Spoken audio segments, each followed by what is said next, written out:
자, 제가 두 가지를 준비를 했는데, 자, 이제 3교시 시작하겠습니다. 자, 스프링클러 설치 대상은 혹시나 스프링클러 다 외웠어. 나는 필요 없는 것 같아요. 라고 생각하시는 분. 스프링클러 이거 다 외우신 분 계세요, 혹시? 네. 이거는 저도 사실 시험 볼 때는 감히 엄두를 못 냈던. 왜냐하면 이 암기법을 하나 만들기가요, 쉽지가 않아요. 그래서 제가 암기를 이렇게 하세요라고 강의를 했더니 암기법 만드는 게 너무 어렵다는 거예요. 그래서 어떻게라도 좀 제안을 해줬으면 좋겠다 해서 이 책이 나온 거고요. 저 나름대로 고민해서 암기법을 많은 사람들이 쓸 수 있게끔 좀 그렇게 만들었습니다. 그래서 스프링클러 설치 대상도 이렇게 만들었고, 그 다음에 스프링클러 설치 대상 너무 어려우니까 이거 말고 딴 거 해주세요 하면 요거 하려고 마음을 먹었는데 그냥 스프링클러 할게요. 네, 요거는 책에 간단하게 외울 수 있게 나와 있습니다. 이거는 장면 하나로 외워요. 하나로. 네. 이 각각 숫자를 이제 아까 말씀드렸듯이 문자화 해가지고 그거를 다시 어떤 물체의 이름으로 바꿔요. 그러니까 여기서 요게 7이 시옷이고 5가 미음이거든요. 미음이거든요. 그러면은 요거를 네이버에 초성을 이렇게 치면은요, 그걸로 시작한 단어가 쫙 뜹니다. 그럼 거기서 내가 연상하기 쉬운 걸 하나 꺼내가지고 이렇게 줄줄이 엮으시면 돼요. 근데 규칙은 2개나 3개씩 묶어서 연결을 시키시는 거. 근데 저는 이제 요거랑 연결을 시켰고 하나의 어떤 이슈를 이렇게 묶어서 했습니다. 그래서 보시면 여기 또 똑같은 것들이 있죠? 이런 것도 묶어서 했어요. 그래서 처음에는 관찰을 하시고 그거를 자 이렇게 물체로 바꾼 다음에 배치를 시키는 게 간단한 원리고요. 스프링클러 설치 대상. 자, 제가 나눠드린 거 이거 보이시죠? 칠판에 띄우고 싶었는데 한 페이지에 안 들어가서 못 띄웠고요. 자세히 보시면은 자, 별표 5고요. 스프링클러를 설치하여야 하는 특정 소방 대상물은 다음 어느 하나와 같다 해서 1번부터 14번까지 있는데 보시면은 1번에도 2개가 있고 가나 해서 예외가 있네요. 제외. 그다음에 2번에는 뭐 하나의 2개의 건축물이 나오네요. 기숙사하고 복합 건축물 나오고 3번은 문화집회시설인데 그 안에 가나다라가 또 있네요. 그렇죠? 그럼 문화집회시설인데 이 조건을 만족하는 거는 스프링클러 설치 대상이고 4번은 뭐 그냥 하나네요. 그리고 5번이 용도가 하나, 둘, 셋, 넷, 5인데 또 나에 보면 또 하나, 둘, 셋, 넷, 5개 또 있어. 그렇죠? 이 안에 용도가 꽤 많이 있네요. 쭉 내려가다 보면 10번 보시면 또 거기에 어마무시한 것들이 있죠. 그렇죠? 시험은 10번이 한번 나왔어요. 10번을 써라. 10번을 써라가 나왔었습니다. 요게 그거하고 무관하지 않죠. 그 물류창고 화재 났었잖아요. 그 쿠팡인가요? 무관하지 않습니다. 자, 그래서 먼저 자, 잘 관찰을 하셨죠? 매우 많아요. 매우 많은데 이거를 띄엄띄엄 장면들을 막 만들어서 굴비로 엮자니 너무 많죠. 그래서 아예 마을을 만들었어요. 마을을. 그래서 처음에는 스머프 마을이 어떨까 생각을 했습니다. 스머프 아시죠? 우리 스머프 세대 아닙니까? 우리 스머프 파란 뭐죠? 투덜이도 있고 막 그렇잖아요. 근데 그건 조금 하다 해서 스프링클러 대학을 만들었어요. 그래서 대학입니다. 대학 캠퍼스 배경입니다. 캠퍼스. 근데 이제 이름이 스프링클러 대학이에요. 봄에 가면 아주 보기 좋답니다. 스프링클러 대학. 근데 이게 이제 약간 카톨릭계예요. 카톨릭계. 종교시설을 기억하기 위해서 카톨릭계 대학이다라고 우리가 기억을 할 겁니다. 자, 카톨릭계 대학이라서 자, 입구로 처음에 들어가면은요. 보통 운동장이 있죠? 네. 이렇게 4개로 나눌 겁니다. 영역을 4개로 나누어서 이쪽에다가 건물을 배치를 할 건데 보통 운동장이 있어요. 운동시설. 네, 운동시설. 그리고 여기에 이제 카톨릭이니까 뭐 일주일에 한 번씩 뭐 이렇게 모여서 뭐 하나 봐요. 그래서 문화집회를 해요. 여기서 해고 카톨릭이니까 종교. 사실은 요거 같이 다녀요. 같이 다녀서 문집 종문 이렇게 하셔도 돼요. 문집, 종운을 항상 같이 다니는 애로 기억하셔도 돼요. 근데 어디 가면 문집, 종운이 아니고 문집하고 여기 가끔 딴 게 들어와. 그래서 이미지로 운동장에 집필 많이 하잖아요. 요 이미지가 있는데, 자, 문제는 요게 지금 뭐냐면요. 3번이에요. 3번 문화집필시설로서 종교운동시설로서 다음 어느 하나에 해당하는 경우에 모든 층에 스프링클러 설치를 한대요. 자, 그러면 뭐 모든 층 이런 거는 좀 반복을 해야 될 것 같고요. 그 아래 거를 암기를 해야 되는데 이렇게 암기할 겁니다. 스토리 말씀드릴게요. 어느 날 이 학교에서 방송을 해서 수백 명을 모집을 했어요. 모이래. 갔더니 영화를 보여주네? 영화를 얘기하는데 무지하게 사상을 얘기를 하는 거예요. 맞나요? 맞나요? 아이고, 아닙니다. 아이고, 죄송합니다. 자, 잠깐 헷갈렸어요. 죄송합니다. 이러면 안 되는데. 자, 수백 명을 모아놓고 영화를 보여줍니다. 영화를 보여주는데, 이상한 영화를 보여주는 거예요. 그래서 좀 오해를 했어. 이상하다. 왜 이러지? 영화를 보고 나왔는데, 그럴 수도 있겠다 해서 밖에 나왔을 때는 천천히 오해가 풀렸어요. 예, 약간 부족할 수 있어요. 여러분들이 보충하시면 돼요. 자, 그래서 수용 인원 100명과 영화 상영관 500제곱미터, 그 다음에 그 외의 것들은 1000제곱미터 해서 영화 상영관인데, 그래서 이제 무지하게 오해해서 무창층 지하층에 설치가 되면 이제 500이고 그 외에는 1000이죠. 자, 그 다음에 그 다음 날에 또 모집을 했네? 이번에는 아예 무대에서 진짜 무지하게 사상 교육을 하는 거예요. 그래서 이거는 진짜 내가 오해할 수밖에 없어. 그래서 여기서 500입니다. 그래서 숫자를 가지고 스토리를 좀 만들었어요. 제가 약간 헷갈렸는데 나중에 수정을 해야겠죠. 손을 봐야 됩니다. 자, 이렇게 해서 그 밑에 있는 거 수용 인원 100명과 그 다음에 영화 상영관으로서 지하층 무창층이면 무지하게 오해를 했다가 밖에 나와서 천천히 그 오해가 풀렸다라고 해서 1000을 암기하시고, 그 다음 날에는 무대부에서 무창층 지하층 4층에 설치되어 있는 무대 면적 300이죠. 이렇게 무지하게 사상을 얘기해서 그때는 밖에 나와도 그 외에 나와도 오해할 수밖에 없어서 해서 500까지 암기를 했습니다. 자, 그러면 요 운동장의 장면으로 이제 요거를 기억을 했죠. 그 다음에 우리 보통 대학교에 기숙사 있죠. 요 옆에 기숙사가 있어요. 기숙사. 근데 기숙사 창문이요. 여기가 카톨릭이라 그런지 창문이 어떻게 생겼냐면요. 우리 보통 창문이 이렇게 생겼죠. 근데 여기는 창문이 이렇게 생겼어요. 그래서 유리가 몇 개가 들어가냐면 5개가 들어가요. 하나, 둘, 셋, 넷, 5개. 기숙사의 창문이 유리가 5개가 들어가서 5,000이고요. 기숙사 5,000을 창문으로 기억을 했습니다. 창문과 연결시켰죠? 그 다음에 기숙사 제가 점검을 많이 가봤는데 특히 여학생 기숙사에는 물건이 엄청나게 많습니다. 남학생 기숙사들은 물건이 별로 없더라고요. 그래서 청소는 잘 안 돼 있는데 그나마 깨끗한데 여학생 기숙사들은 굉장히 복잡합니다. 자, 그래서 복합 건축물 기숙사 5,000 요거 이렇게 암기합니다. 됐죠?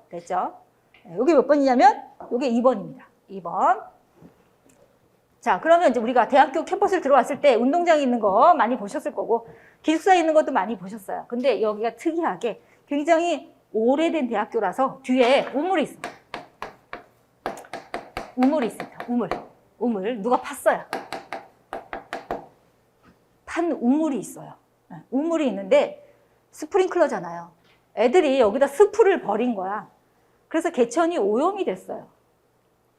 수질도 오염이 됐어요. 수용 인원 500명, 그다음에 5,000제곱미터. 그래서 수질이 오염됐다 해서 2개, 수질이 오염돼서 수용 인원 500, 그다음에 면적 500입니다. 5,000입니다. 5,000. 그래서 이거 암기했어요.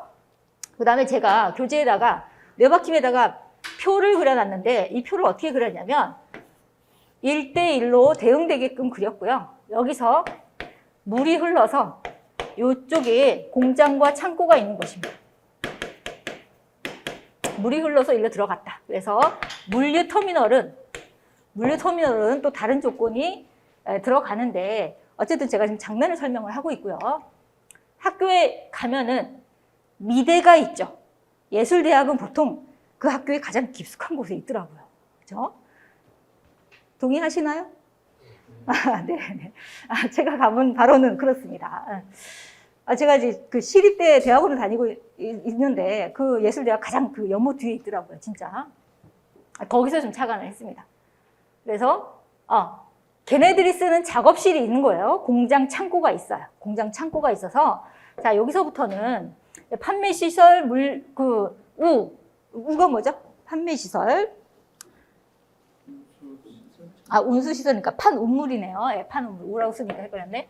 자, 판운물이었는데 여기서 물류 창고에 해당하죠. 자, 이쪽은 주요 구조부가 내화 구조인 경우고요. 이쪽은 불이 잘 나는 불연재료 내화 구조가 아닌 창고를 이쪽에서 썼고요. 내화 구조 그렇지 않은 건 이쪽에서 썼습니다. 그래서 공장 이거를 잘 보시면 제가 너무 복잡한 걸 말씀드린 것 같은데 이쪽에는 공장하고 창고가 있어요. 애들이 작업할 수 있는 공장하고 창고가 있는데요. 여기가 이제 5천 우리가 암기했죠. 여기는 공장 창고인데 여기도 창문이 이렇게 생겼어. 여기도 5천이고요. 여기 10m 레크형 창고인데요. 여기는 창문에 1000이 달렸어. 그래서 1500입니다. 10m 높은 곳에 창문에 1000이 달려 있어. 창문에. 그래서 1500. 네, 창문이 5라고 제가 연결을 지었죠. 그 창문에 1000이 달려 있다. 그래서 여기까지는 그냥 이렇게 암기를 하시면 되는데 문제는 뭐냐면 이 비슷한 창고가 불연재료 내화 구조가 아니면 면적이 반으로 줄어요. 그렇죠? 면적이 반으로 줍니다. 그래서 물류 터미널 같은 경우에는 2,500이 되고요. 공장 창고도 2,500이 되고요. 그 다음에 10m 레크형 창고는 750이 돼요. 750이 됩니다. 자, 그래서 이렇게 같이 외우시면 돼요. 시험 문제는 요게 나왔어요. 요게 나왔어요. 그래서 공장 창고 이렇게 이해하시면 되겠고요. 자, 우리 대학교에 가면은 이제 섬유 디자인과가 있고, 그 다음에 섬유공학과가 있죠. 네, 섬유 디자인, 섬유공학과가 있다고 생각을 해봅시다.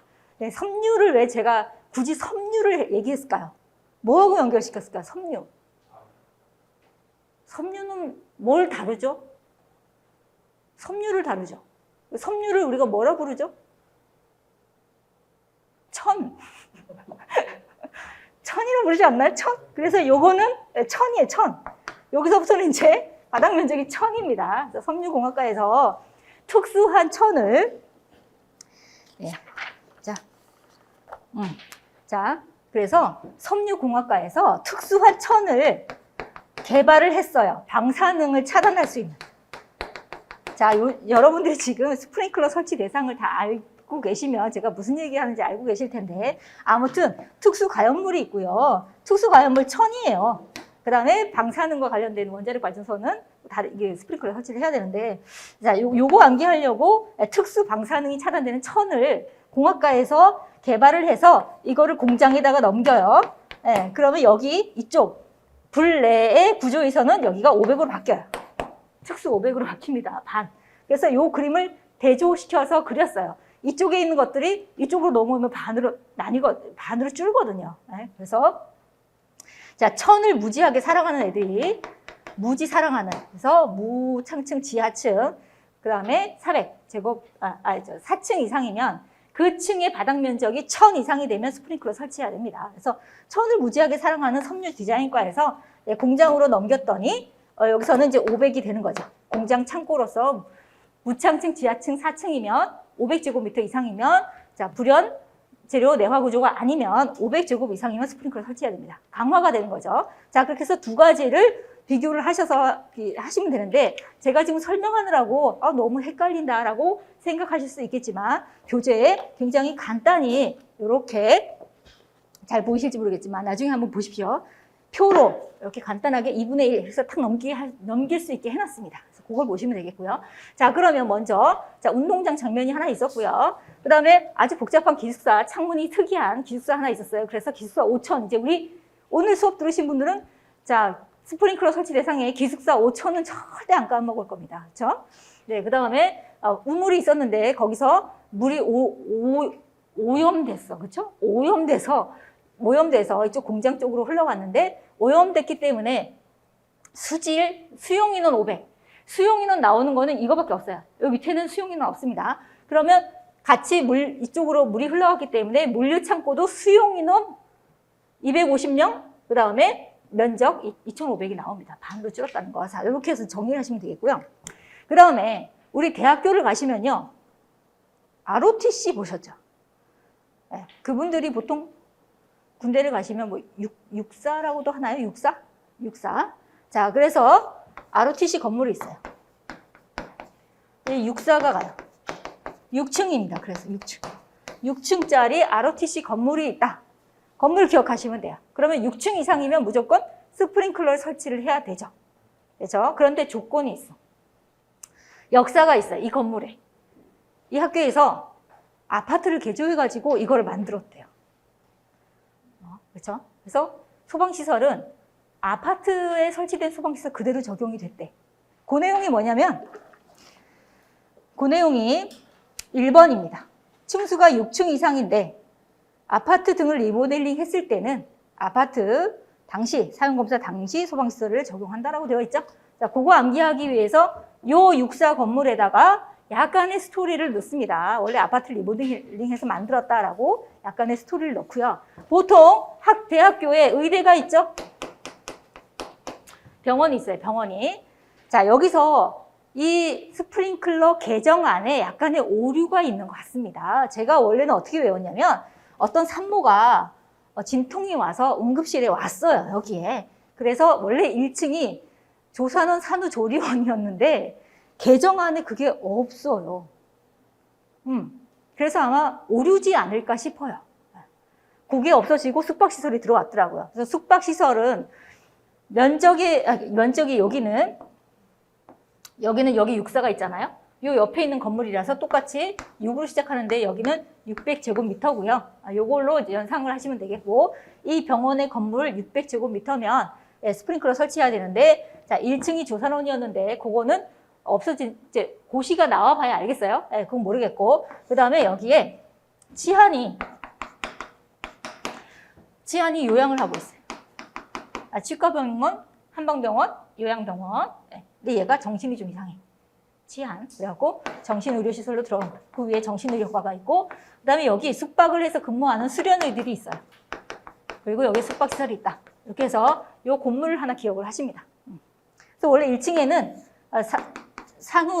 조산원 산후조리원이 있었는데 그거는 어떻게 될지 아직 모른다. 지금은 있어요. 지금은 있고 개정될 때 없어질지 그대로 다시 살아날지는 모르겠어요. 그리고 아기를 낳았죠? 아기를 낳으면 노유자죠. 자, 이렇게 해서 이 건물 하나로 이 용도를 기억을 했습니다. 5번에 있습니다. 이 두 건물을 기억할 수 있겠죠? 그렇죠? 네, 그러면 이제 이 네 장면을 넣었어요. 여기서 살짝 복잡했는데, 자, 표로 보시면 간단합니다. 표에 간단하게 나와 있고요. 자, 그 다음에 이제 마지막 남은 거 암기하셔야 돼요. 여기까지는 좀, 그래도 조금 이미지가 좀 떠오르시죠? 그렇죠? 요걸로 보는 것보다, 요거 보는 것보다 공간에다 기억하면 됩니다. 떠오르실 거예요. 마지막은 이 학교가 조금 도심에 있어요. 그래서 지하구하고 연결이 되어 있습니다. 지하가하고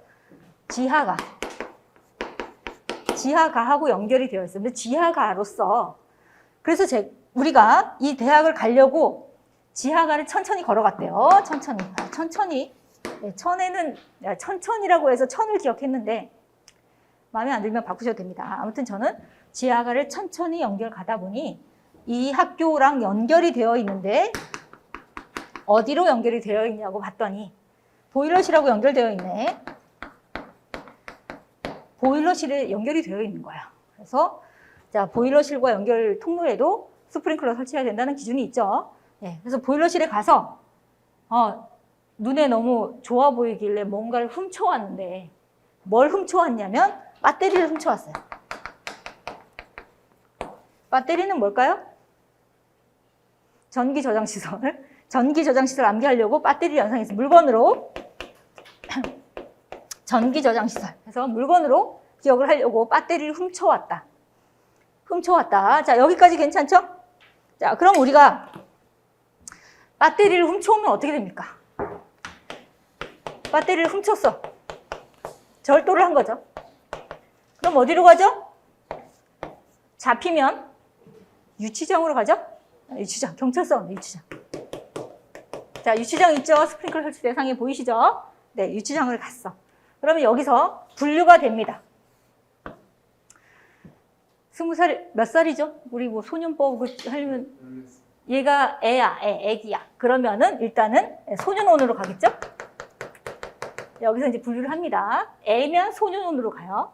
소년원이라든지 또는 뭐 소년 분류심사원이 있어요. 그죠? 그래서 뭐 분류심사원으로 가든지 두 군데, 한 군데를 갑니다. 그 다음에 잡아왔더니 얘가 외국인이야. 그러면 외국인 보호시설로 가겠죠? 교도소로 안 가고. 그래서 외국인 보호시설로 해서 뭐 또 있습니다. 같이 보시면 되겠고. 그 나머지는,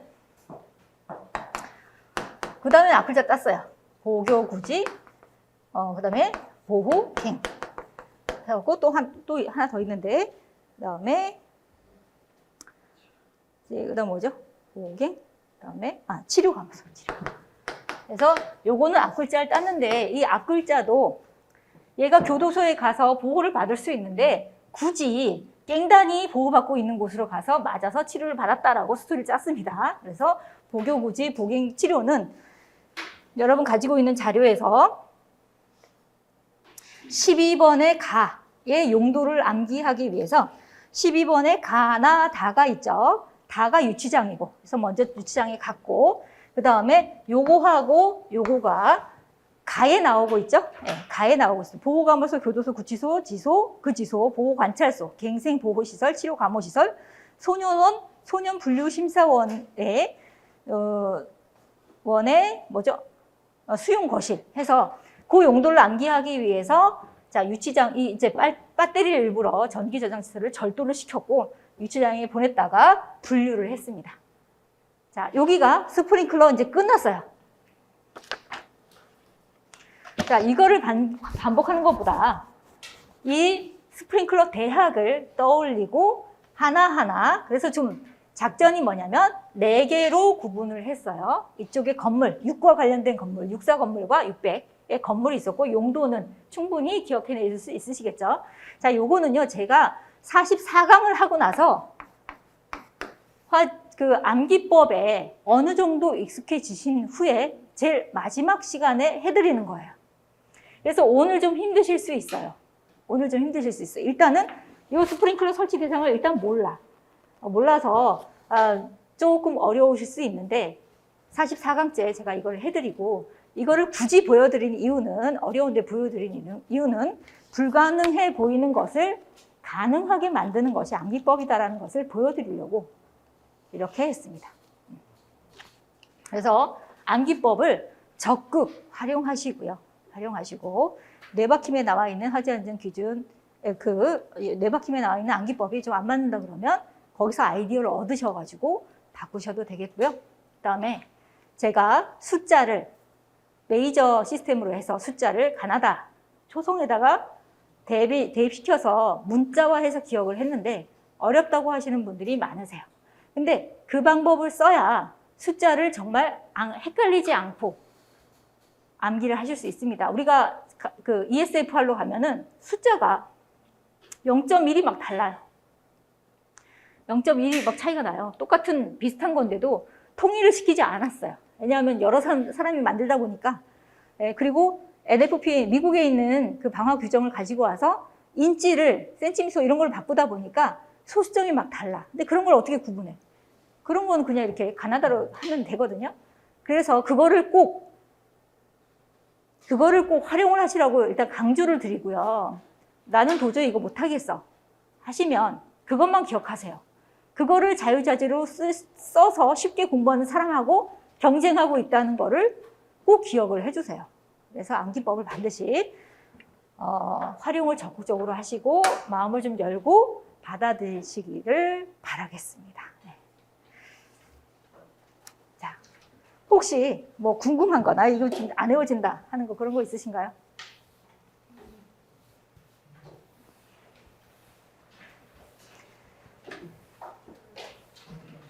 그거 어려워하시던, 네.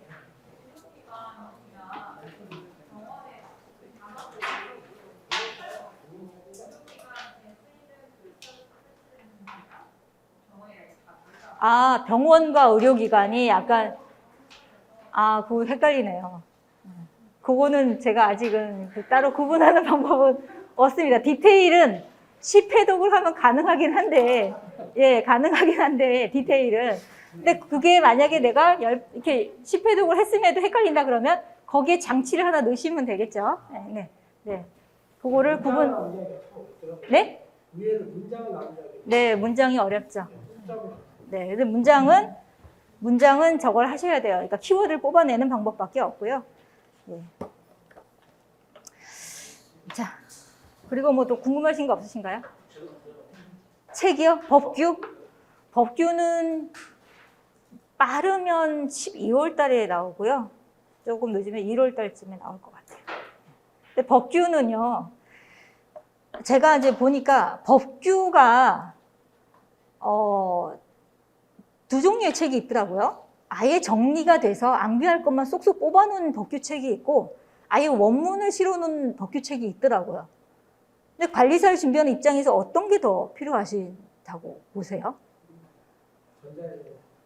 네? 뽑아놓은 거? 뽑아놓은 거? 그럼 뽑아놓은 거를 하다 보면 법규가 꼬리에 꼬리를 물고 있잖아요.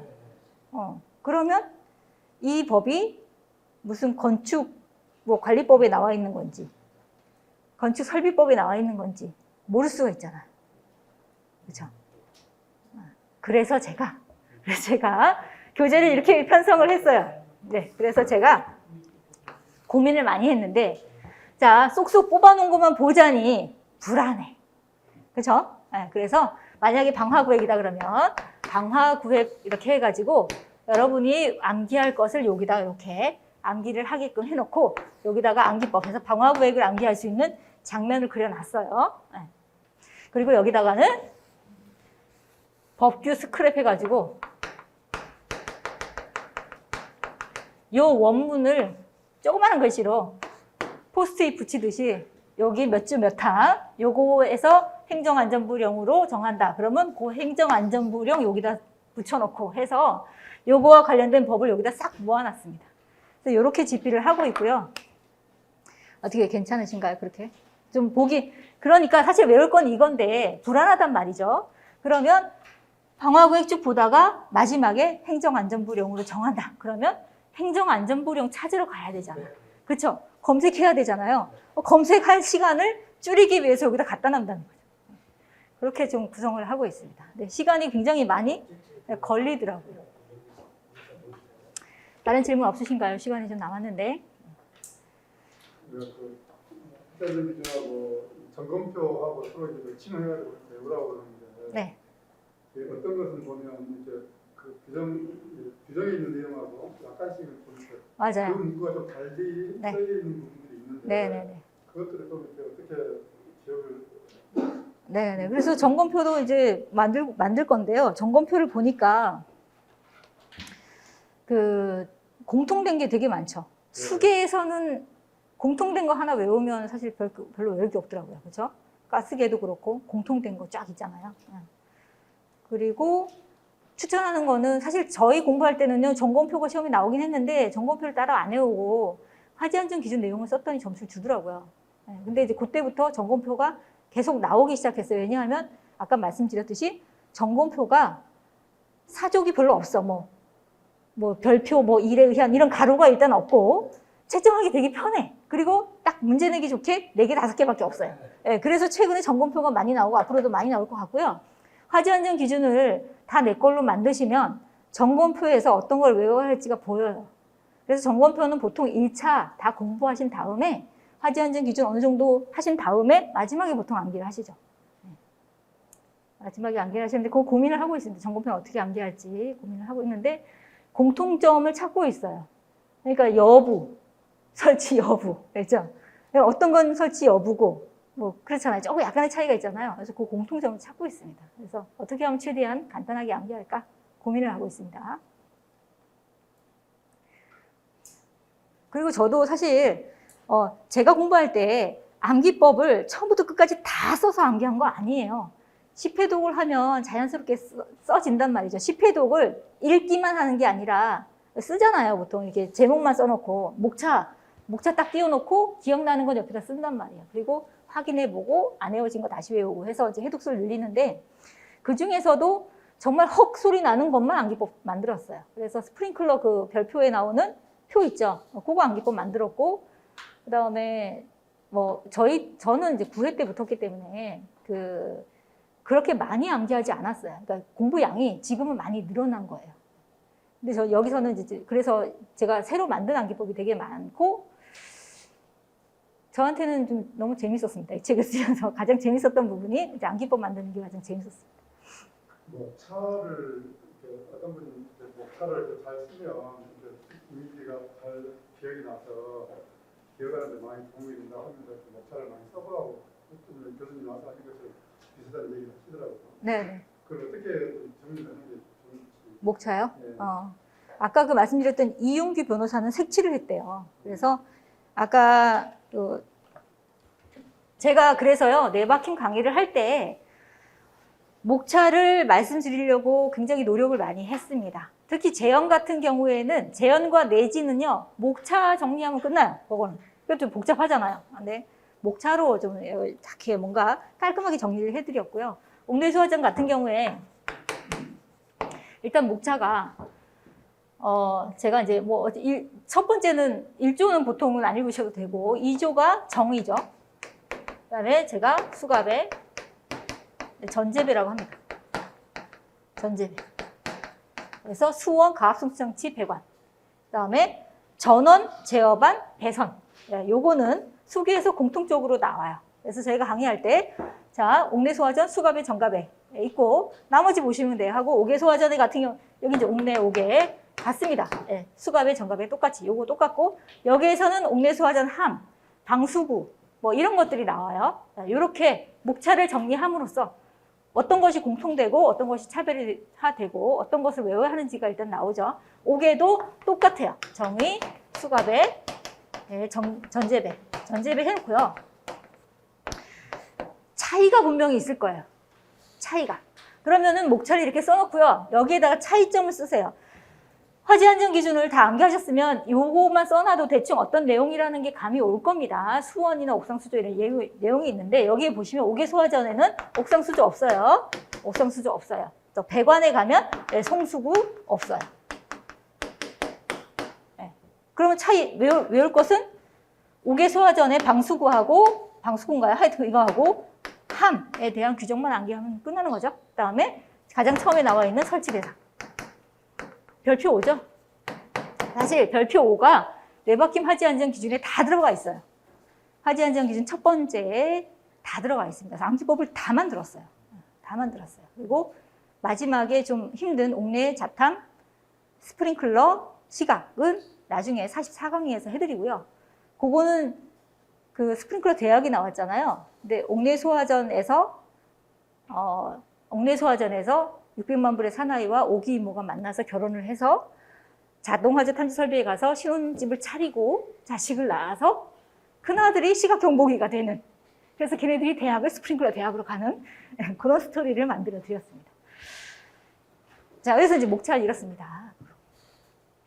그래서 목차를 보지 않았으면 공통점 찾기가 목차로 간단하게 이렇게 됩니다. 지난번에는 보니까 그 점검한 장비 있잖아요. 네. 점검 장비에 대해서 써라고 나오는 네네네. 그게 좀 점검 실무에서요. 네. 그러니까 어쨌든 암기법을 터득하시면 이제 그런 것들도 암기를 하시려고 의지만 가지시면 다 암기하실 수 있으시죠. 교재에는 점검 장비에 대한 그 내용을 교재가 제가 있잖아요. 어떤 교재? 장비 점검 실무에 시험에 나오는 장비 사용 요령 이거죠. 네. 그게 작년에 점검 실무에서 그 레벨 가스 레벨 메타 그 시험에 나왔죠. 네. 사실 그게 좀 말이 많았어요. 왜냐하면 최근에는 요즘도 아니고 제가 점검 시작할 때부터는 그 장비 안 써요.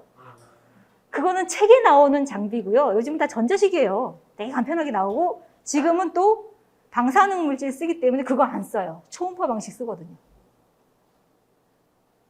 그 시험에 나왔잖아요. 점검 시험에. 네. 어쨌든 좀 황당하더라고요. 좀 황당하긴 한데 이제 이렇게 생각해 보시면 돼요. 출제위원 입장에서 생각을 해보셔야 되는데 출제위원이 두 가지가 있을 수 있어요. 이 출제를 하러 갔더니 이제 보통 책이 쫙 꽂혀 있대요. 시중에 나와 있는 관리사 공부하시는 분들의 책.